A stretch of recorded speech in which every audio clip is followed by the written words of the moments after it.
Welcome,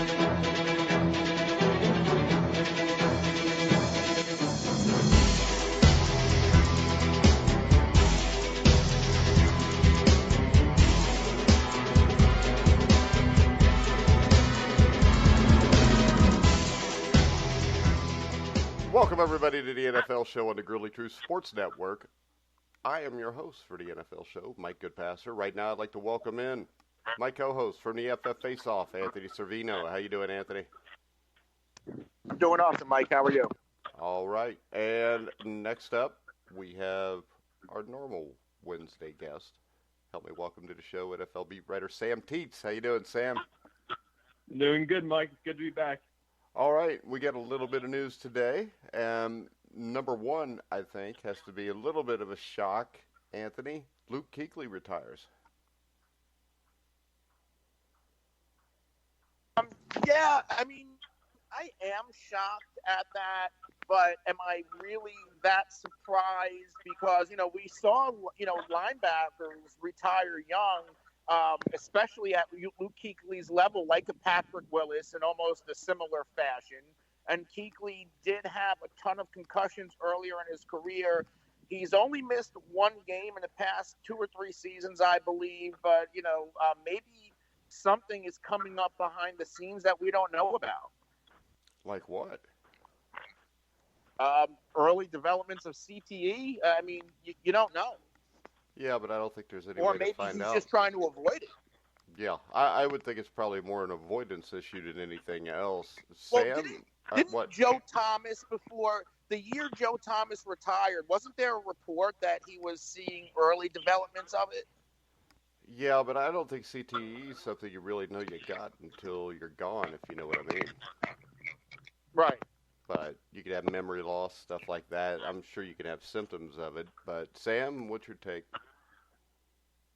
Yeah, I mean, it's not the most surprising thing in the world. Obviously, when you first see it, it kind of shocks you. But when you go back and look at Kuechly's injury history from early on in his career, it kind of makes sense.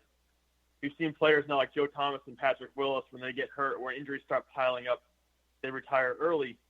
And Kuechly had the injuries early on in his career or towards the middle of his career. And maybe now with the Panthers entering this whole rebuild situation, for him, maybe this is the perfect time to step away. Yeah, we've seen it with Andrew Luck, Calvin Johnson, which I don't know if that was more of just having to be a Detroit Lion that soured him on the whole deal. But would we look at it, number one, what's this do to the Panthers? Because you've got a new head coach. They just hired Joe Brady as the offensive coordinator. But you got a lot of questions with Cam Newton, Anthony, and now you've just taken away the best defensive player maybe in the entire NFL from their team. I mean, I think this is going to be a really, really big setback for the Panthers defense. He was their best player. He was it because that was one of the worst defenses in the league, especially at stopping the run. So if you were a bottom-tier run-stopping defense with Luke Kuechly, what the hell are they going to be without him? Yeah, and you look at him, not even there, but the offensive line is a mess. They don't really have enough weapons at wide receiver. I mean, this team looks like they're in a lot of trouble, and Matt Rule, it's a good thing you got a lot of money for 6 or 7 years guaranteed, Sam. He's going to need a lot of time to rebuild this team. I mean, it's a mess.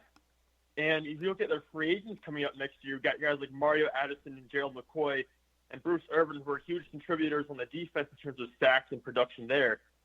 So it's not going to be getting any easier for them. They're actually losing more talent, assuming they don't re-sign any of these guys.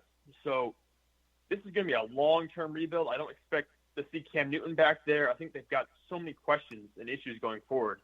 Yeah, that but I if really he's don't not know where they there, go. who is there? That's the thing. I don't know, but I wouldn't be shocked if they just honestly have a year where nothing goes right. I wouldn't be shocked if there's 1 year at the very start of this tenure where everything is just total. If you want to give it to Cam. Well, the other thing is this, Sam. If you tank this, they're in Carolina, and there's a quarterback that's not too far away from them that plays at Clemson. That if you got the number 1 pick next year and went 1-15, wouldn't be the worst thing in the world with Trevor Lawrence.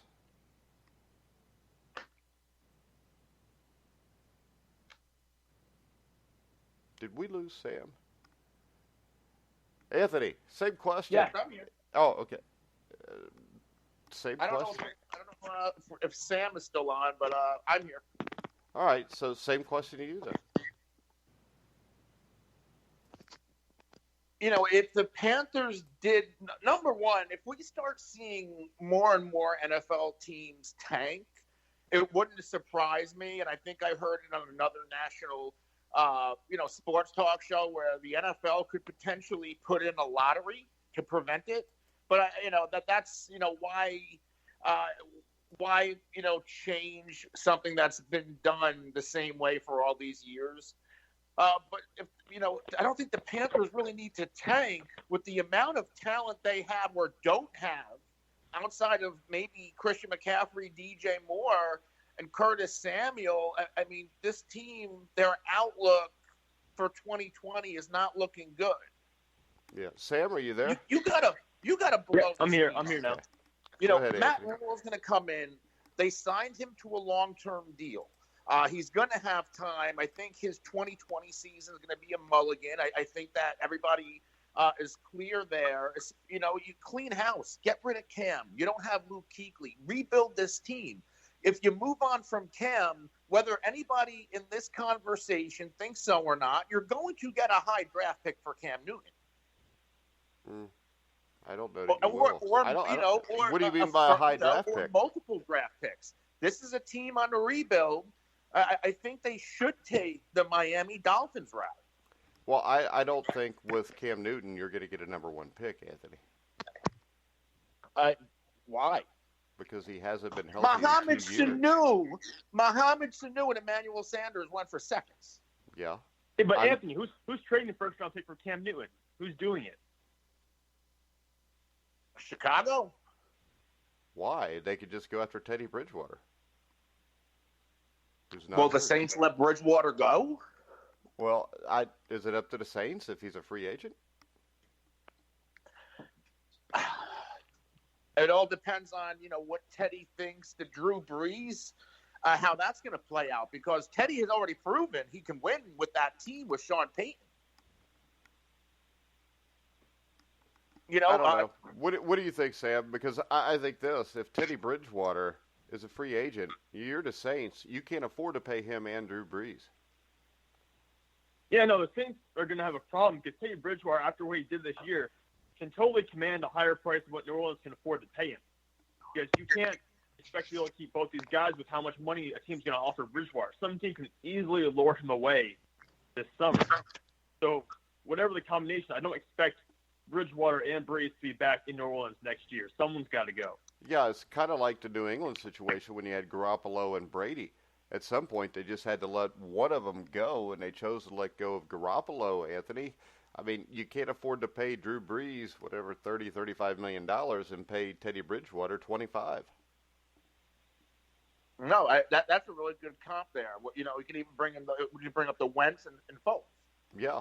I mean, you just can't afford to do it. There's a salary cap, and if you're paying 40% of your money to quarterbacks, you're going to end up being short everywhere else.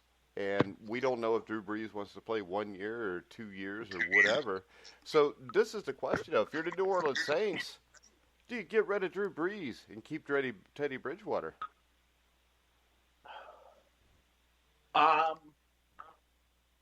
It might sound a little crazy. I think I would. Yeah, because, Sam, if I was the New England Patriots 2 years ago, I keep Garoppolo and let Brady go. Yeah, I think if you're being objective, you would say definitely keep Bridgewater and let Brees go. The issue is I don't know if the coaching – I don't know if the relationship between Sean Payton and Drew Brees will allow for that, because Sean Payton's a guy who I don't think will make the decision of letting Brees go.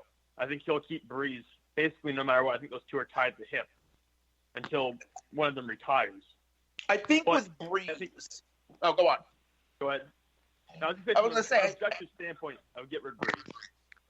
I think with Brees, you have to look at it because people are, of course, going to say, look at the numbers he's putting up. Drew, but the biggest narrative from me and from a lot of the media has been the best thing that happened to Drew Brees was his injury, because it kept him fresh for late in the year. So all that being said, can you get, like, if Drew Brees doesn't get hurt, is he going to fall off the cliff when it matters the most in December? Well, and it matters the most in January. And in January, the last 3 years, they've come up short Right. and failed. Right, but is that all on Brees? Who else is it on? It's the quarterback, and this is the NFL. You know how that goes, Anthony. Yeah, but you know how, Drew Brees, and we had this conversation, he's touted as the golden child. And people overlook what you brought up when I did my research, and I found the quotes about how Drew Brees feels about retired players. But Drew Brees, the golden boy, people will back Brees. Yeah, and they shouldn't, because Drew Brees is not the great guy that he stands up to be. All you got to do is look at the retired player comments from a few years ago.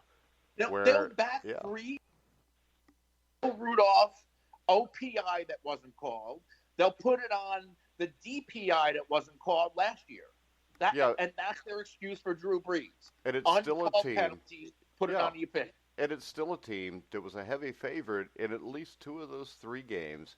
And they blew it. And they blew it by a play here or there. But if you're that good at home, it shouldn't even come down to that.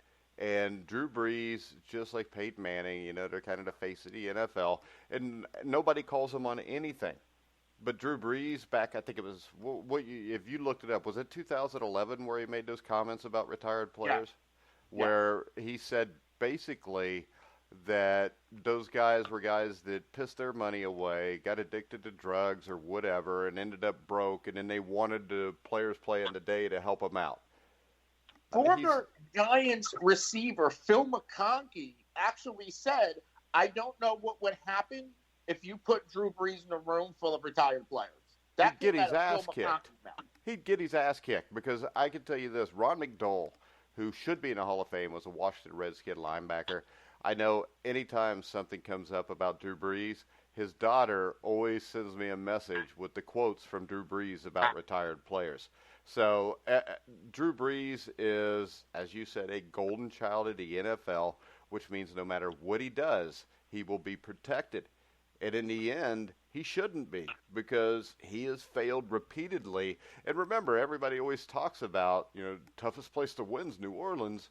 Well, we see teams go down there and beat him all the time in the playoffs. And I don't buy into the Drew Brees crap the way most people do, Sam.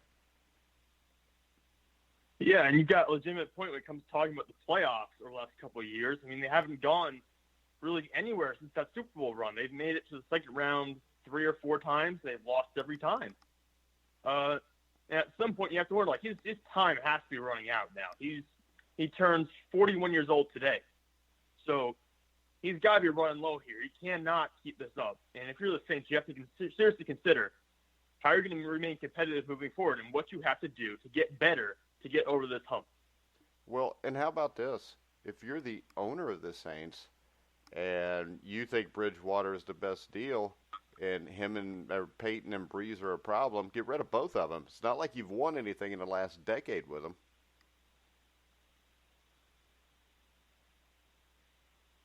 Yeah, you could go that route. I think the owners are sometimes overly concerned with the money and with how they look as opposed to actually. Yeah, perception.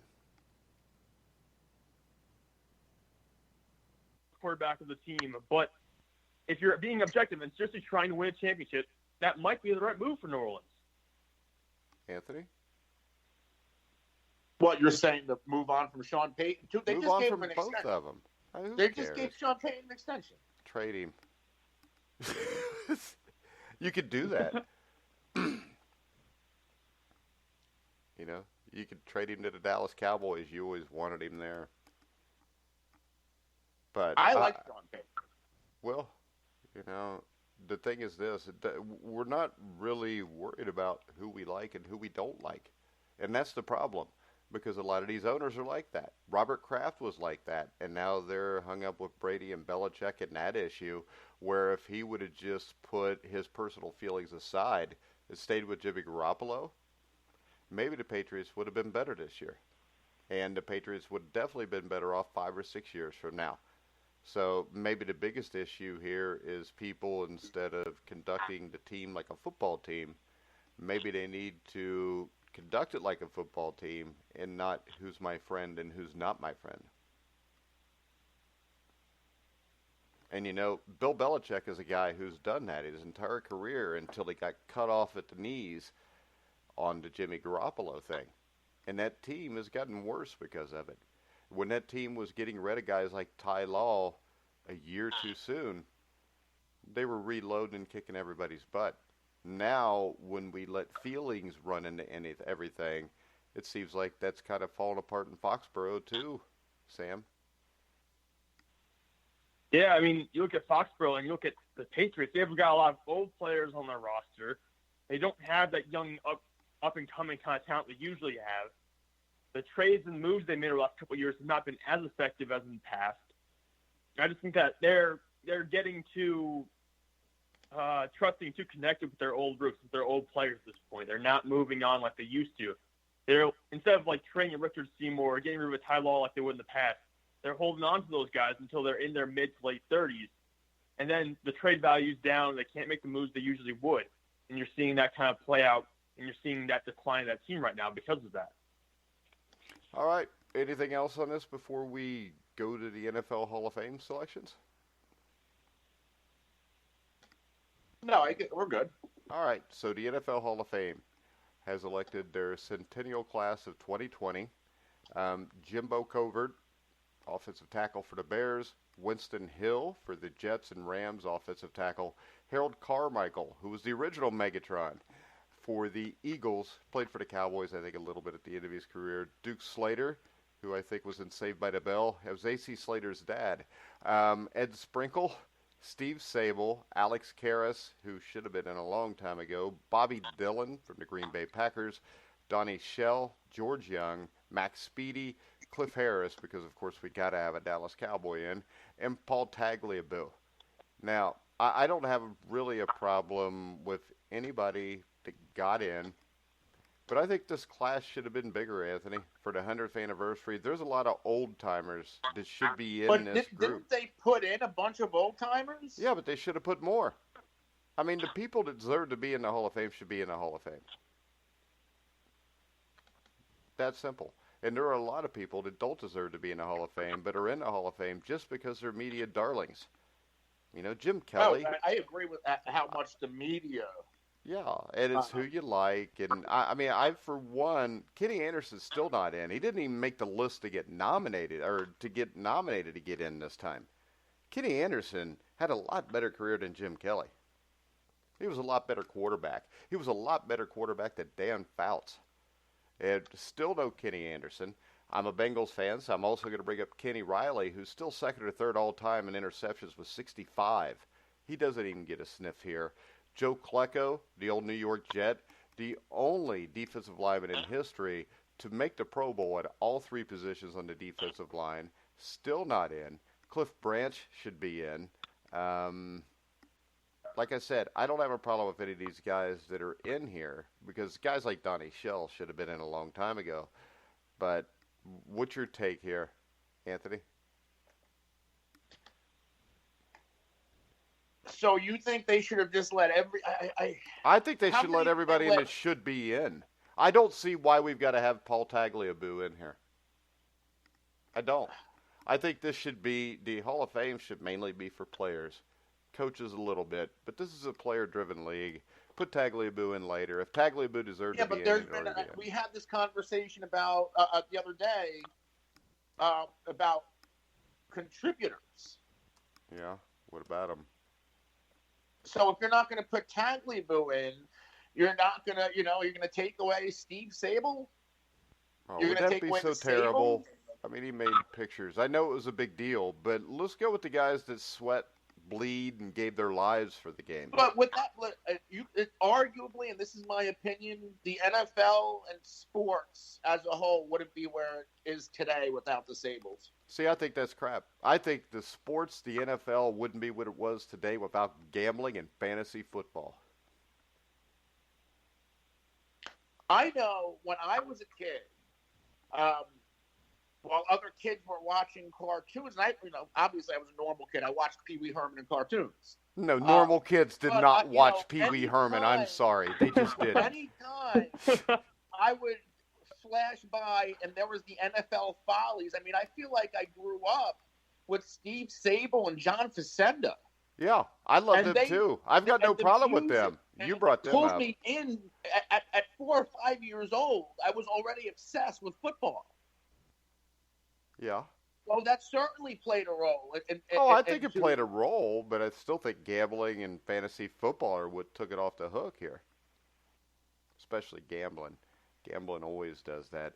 But I'm just telling you, I just don't know why they couldn't have let more in, because what they've done over the last 20 years is they usually only let one old-timer in. And you've got old-timers. How about this? A name you guys probably never heard of, Eddie Metter. Eddie Metter played in the 60s.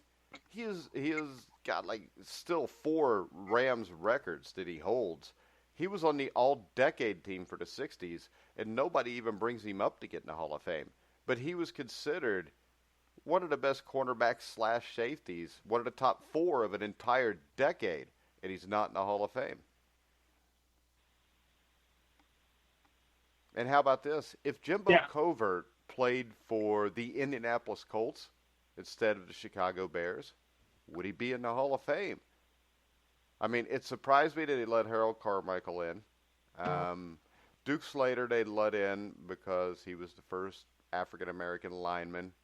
And I'm not saying anything bad because I think he belongs in, but I'm saying this is why they do this. You know, Steve Sable should be there. Alex Karras, the interesting thing is, one of the real reasons he wasn't in is because Alex Karras got in trouble and suspended, I think, for the 63 season for gambling, and Paul Hornung was the guy gambling with him. Paul Hornung, of course, was the golden boy from Notre Dame, played for the Packers. He got into the Hall of Fame first try. Alex Karras, has to wait till 15, 20 years after he's dead. But once again, when I look at this, there are still like 4 or 5 players. Is L.C. Greenwood in the Hall of Fame? No, he's not. Okay, so how can L.C. Greenwood, Kenny Anderson, Kenny Riley, Joe Klecko not be in the Hall of Fame? I'll throw out another name. How about Chuck Howley or Leroy Jordan? No, we don't like Cowboys on this show. You know that. Oh, that's right. Sorry, we can't do Cowboys. My bad. They lost to the Jets this year. That's right. They can't possibly be in the Hall of Fame. Yeah, but I agree. I mean, I think that Cliff Harris was a hell of a player, but Chuck Howley, to me, probably belongs in before him. And how about this? Max Speedy. I mean, should have already been in a Hall of Fame, but is Max Speedy better than Cliff Branch? So I think what I'm saying is my problem is the process and how they elect them. I agree. The process is very much flawed. Yeah. I mean, George Young, he belongs in there. I mean, I don't see anybody here that I really have a problem with that they're in the Hall of Fame, except for Bill Cowher. Bill Cowher was not a Hall of Fame coach. He won a lot of games. Do you think it played a role that he was only the second coach in the team's history? Do you think that whole... No. You know what I think played a role? I think it played a role that he's on TV and everybody likes him. I think that Tony Dungy got in because he was on TV and everybody likes him. Jimmy Johnson got in because they went out of their way to announce Jimmy Johnson on the show he's on and Bill Cowher on the show he's on a couple days before they did anybody else. They've never done that with anybody that I know of. This was all for TV ratings. And Jimmy Johnson, I believe, is a Hall of Fame coach. But I don't think Bill Cowher is. I mean, Bill Cowher lost 4 home AFC championship games. And the Super Bowl he won was Super Bowl 40, which was maybe the most obviously fixed game I've ever seen. And that's not because I don't like the Steelers. It's just you watch the game, and the calls in that game were mind-blowing. Even Sam, as a Steelers fan, if he saw that game, has to agree that game seemed kind of shady. I don't know what you're talking about, Mike. Yeah, you do, because I can hear the smile on your face while you say that. Yeah, it wasn't. It was definitely a little one-sided there in that game. Yeah, but do you think Bill Cowher is a Hall of Fame coach? Do you think he's one of the greatest coaches that ever lived? Sam? No, I was kind of surprised when I saw he got picked this year. And I wasn't surprised that he was on the ballot, but I was surprised he got picked. And see, that's my problem with the Hall of Fame. To me, the Hall of Fame should be the greatest players that ever lived. Now, if you go by what I think should be in the Hall of Fame, I think that out of this group, Steve Sabol, Alex Karras, Donnie Shell are the three guys that should have made the Hall of Fame. Now, if I go by the criteria they seem to use, I'm good with everybody making it here. But when you consider Bill Cowher, his bust could sit between Chuck Nolan and Vince Lombardi. What bust doesn't belong there? You know, You make a hell of a case, because you're right with that. Does Bill Cowher belong next to Tom Landry? And I mean, to go even farther, and I brought up Jimmy Johnson, does Jimmy Johnson belong there? To be honest, Jimmy Johnson surprised me as well. I wasn't expecting either of these coaches to get in this year. Yeah, but it's the 100th anniversary, and it would surprise me if when we watch our games this weekend, that if it's close, the Packers and Chiefs are winning because they can have Super Bowl I on the 100th anniversary again. Plus, you get Patrick Mahomes against Aaron Rodgers. I mean, does anybody... Mike, that's a pretty good... I didn't think of that. Yeah, I mean, does anybody think they really want the Tennessee Titans playing the San Francisco 49ers? So I would say this. If you're a 49ers or a Titans fan, you better hope your team dominates these games, because if it comes down to the end, your team's going to get a call that you're not going to like. And if you don't believe me, ask New Orleans Saints fans last year. Because the Rams are getting ready to move into a new stadium and everything. So a Super Bowl for them was a big thing, especially since their crowds are not that full of Rams fans, if you want to get down to it. So, to me, like I said, Jimbo Covert, does he belong next to Forrest Gregg and Anthony Munoz? Does Winston Hill? You know, to me, Hall of Famers should all be up here. There shouldn't be levels to the Hall of Fame. But there's levels to this Hall of Fame. You know, Harold Carmichael was a great receiver, but do you put him up with Jerry Rice and Steve Largent? You don't. Ed Sprinkle, do you put him up with Reggie White and Bruce Smith? You know, Bobby Dillon as a safety, does he compare to Ronnie Lott? I mean, I think it's an issue. I think they've dumbed this down so much that this is really the Hall of really, really good or the Hall of really, really popular. And I just think it's an issue. Nobody else thinks it's an issue. They all want to fight about what guys should be in the Hall of Fame that were like above average and played back in the 60s and 70s or played in the 90s. I don't. I mean, I'll sit there and I'll put up with it. But Jerry Kramer, not really a Hall of Famer. I mean, the thing is this. I've interviewed probably 5 or 6 guys that played across from Jerry Kramer. And when you ask them off air, was Jerry Kramer a Hall of Famer? They'll say, no, he was the worst guy on that line. No, he's a hell of a player. Is Charles Haley really a Hall of Famer? Charles Haley? Yeah, I think Charles Haley is a Hall of Famer. I'm just trying to, like, a player like that. I think he was the first, maybe only player to win a Super Bowl or with the 49ers and the Cowboys. I don't know. Well, he won like 5 or 6 Super Bowls. And the thing about Charles Haley is any team he went to got automatically better. Yeah, I think that's it. He was the only player to win, like what, 5? Yeah, and I think the thing about Charles Haley is Charles Haley is not looked at like a Reggie White because Reggie White was the icon that everybody loved, that was nice to everybody. Charles Haley was kind of the asshole that ran his mouth. Charles Haley, I think the fact that he got in the Hall of Fame with the way he conducted himself on and off the field when he played will tell you he's truly a Hall of Famer. Because if he wasn't truly a Hall of Famer, they'd have never let him sniff it. I mean, look how much trouble they gave Randy Moss getting into the Hall of Fame.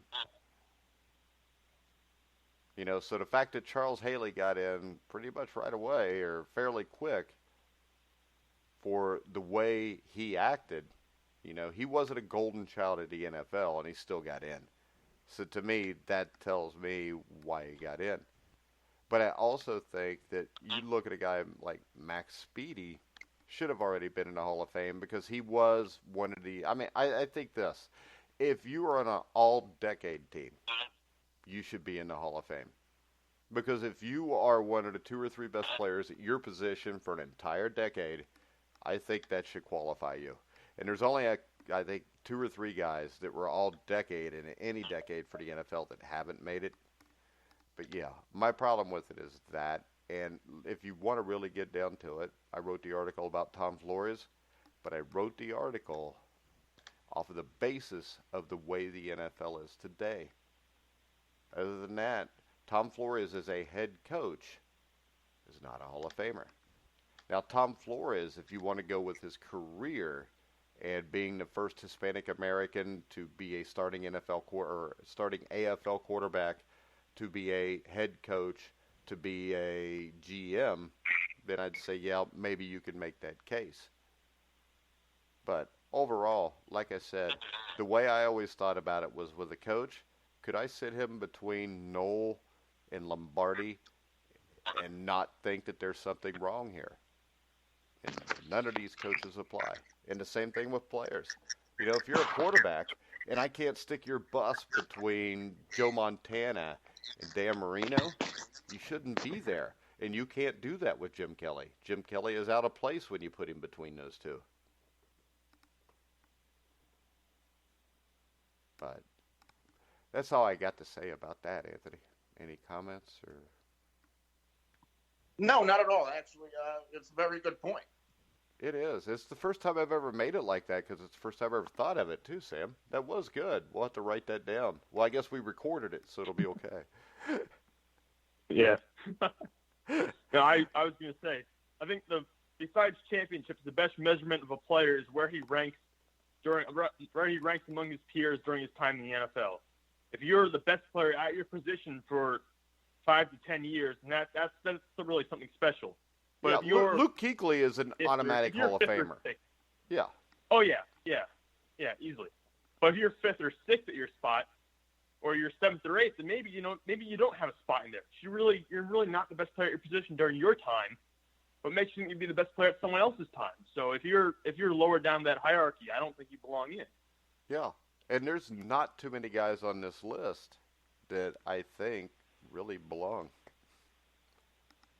And I know that'll piss a lot of people off, but I think a guy like Joe Klecko should be in the Hall of Fame. I think he's a no-brainer.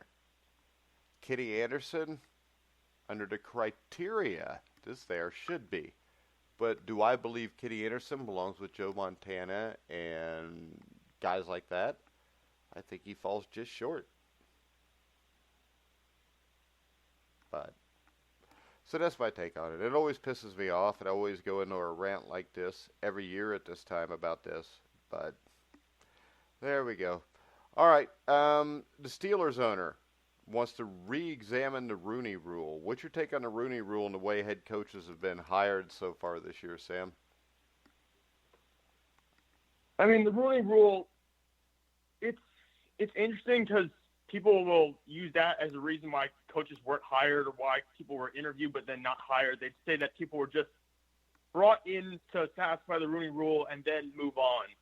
But I can't really tell you. I can't really tell you what changes you would make to this or how you make people alter that decision process because it's up to teams to make the best decisions for their organizations. And if they're not doing that because of a man's is a man's race or something like that, then that's an issue for them that will reflect in their play.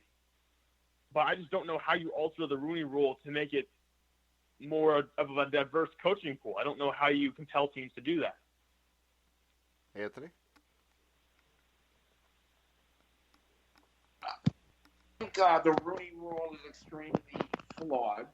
I get the premise of it, but I think it just can't be, you interview one and you're done. I think you have to interview, maybe put in place you got to interview 2 or 3 because that greatens the odds of a minority head coach being hired. All right, answer me this. There's fewer and fewer minority head coaches in the league. And if you want to not just include, black, but also, Ron Rivera, how many, including Rivera, are minority? 3? 4? Okay, so let me ask you this, though. If I paid $1 billion for a football team, why shouldn't I be able to hire who I want? That's my but issue with the Rooney any, Rule. like any organization, not just sports, but any job. Like when you fill out a job application, they ask you your race, your sex, are you a veteran, are you disabled? Because there are laws in place that you need to have X amount of employees. Okay, so you think that's all right?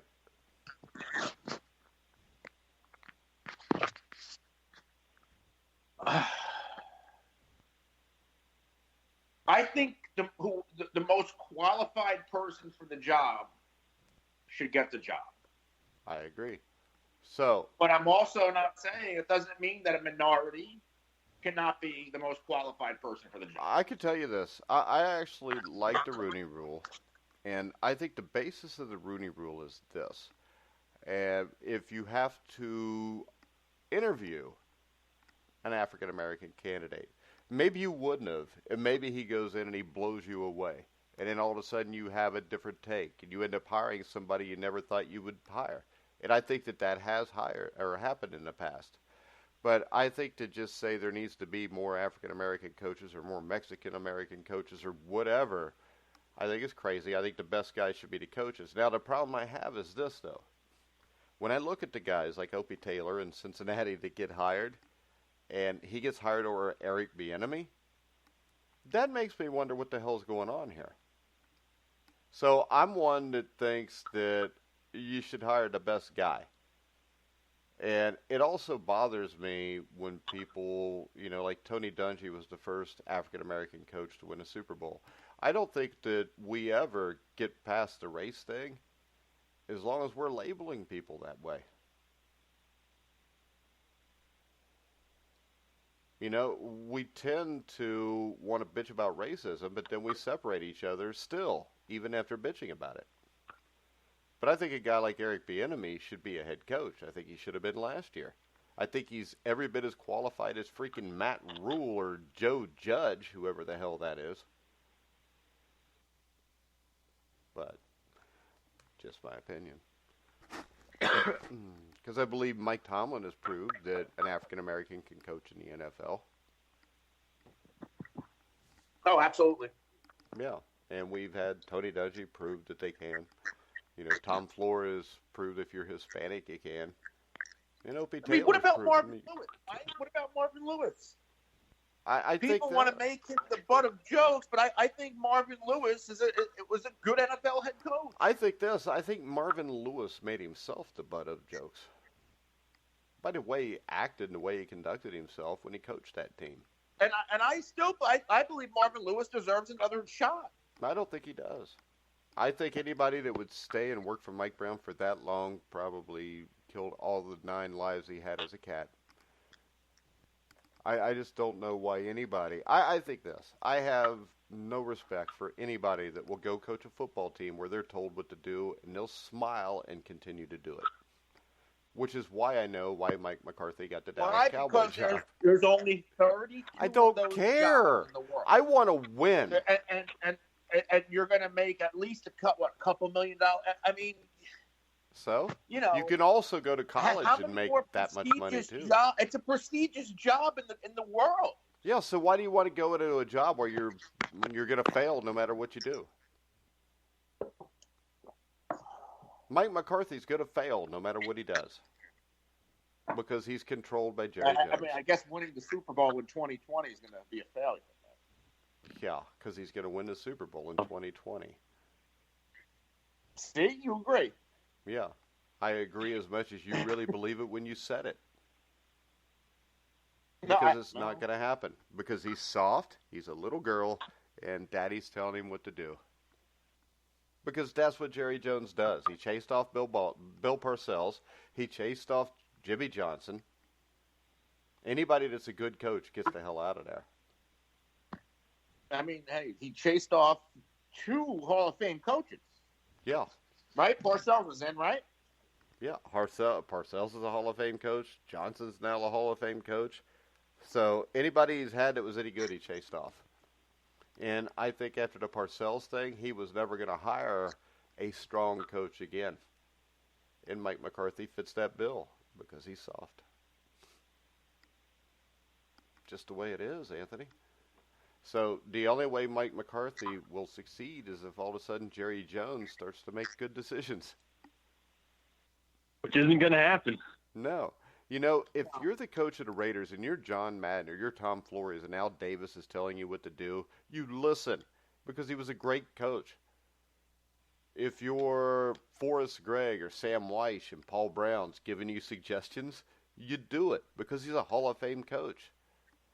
But if it's Jerry Jones, he's a really good oil guy. So I'll do this. I'll take oil information from Jerry Jones, but I would rather not get my football information from him.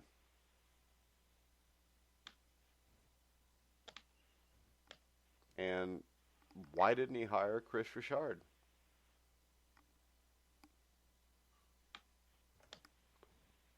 Do you think Richard was a hire? Was the right hire? I think Chris Richard would have been the right hire. You don't? I don't know. I mean, let's face it. Did Jerry even interview him? No, I don't think so. No. So Jerry brought in Marvin Lewis so he could tell people he brought in Marvin Lewis. There's your Rooney Rule. Chris Richard should have been the head coach. Actually, I've heard 3 or 4 Dallas Cowboys say that they wanted Chris Richard.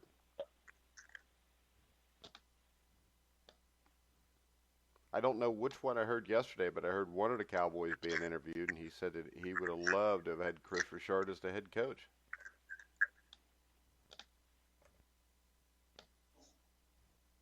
So he's a guy that's, 40 years old. He had a lot to do with developing the defensive backs, Legion of Boom. I think he's a damn good football coach.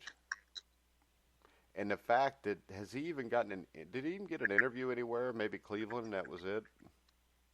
He got one with the Possibly. Giants, I'm pretty sure. Yeah, Sam's right.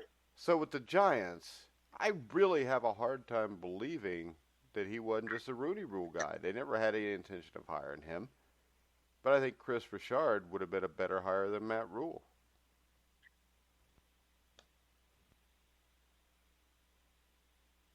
Or Joe Judge. I'm sorry, Joe Judge. You know, I don't know. Just look around the NFL right now, and they're not, of the 32 head coaches, there are a bunch of guys who should not be head coaches right now. Yeah, and there's guys like Eric Bieniemy. You can see that. Yeah, Eric Bieniemy and Chris Richard should be head coaches, in my opinion. Now, take that for what that's worth. But those are 2 guys I think should be hired. And when I say you should hire the best people, that's why I would say that there is a racism problem with NFL owners. And I don't think that's a big stretch to say a bunch of rich white billionaires don't want to hire African Americans. Because Chris Richard, Eric Bieniemy should both have jobs as head coaches in the NFL. That's why I don't care about the Rooney Rule. I think it's stupid. It does nothing. except for the fact that you might get them in there and get them to get an interview, and maybe they can wow somebody. But other than that, I think you got two guys right there that are more qualified than Opie Taylor or Joe Judge or Sean McVay. Oh, my dog's hacking. Your dog is hacking. It's like a zoo. The dog's hacking. The cat's jumping over the dog. It's like a zoo. Well, why don't you just put them in the other room? Because the honest answer, because the dog will probably cry. He's a 10-pound Pomeranian. That's not a dog. Sam, am I right there? 10-pound Pomeranian does not qualify as a dog. You're correct. I'm okay with that. You're definitely right. You got multiple cats, Anthony. You don't have a dog. Get like a German Shepherd or a Lab or a Collie. You know what?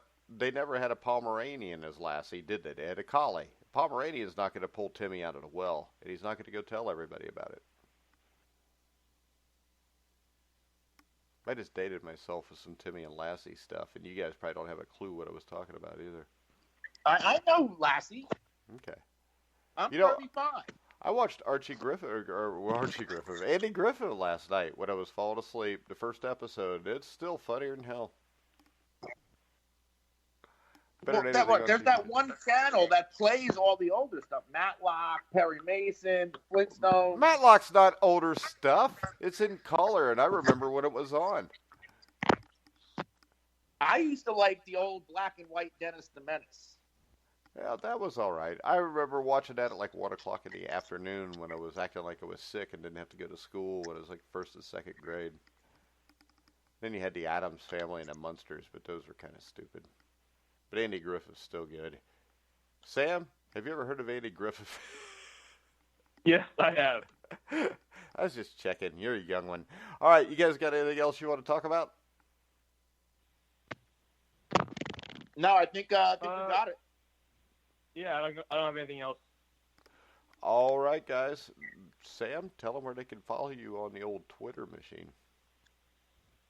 Yeah, so I've got Twitter. Obviously, you can follow me at Sam_Teets33. I post all my articles there, along with cool and interesting sports facts every now and then, some statistics stuff.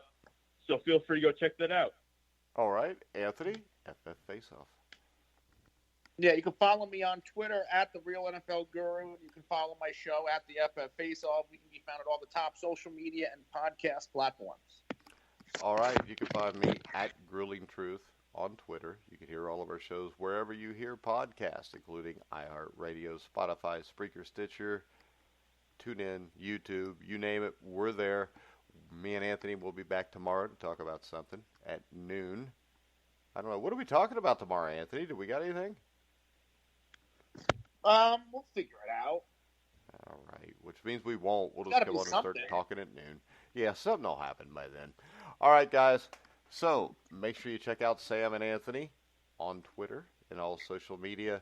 Follow us at Grueling Truth. We will talk to you tomorrow at noon. So for Sam Teets, Anthony Cervino, I'm Mike Goodpaster. You've been listening to The Grueling Truth, where the legends speak.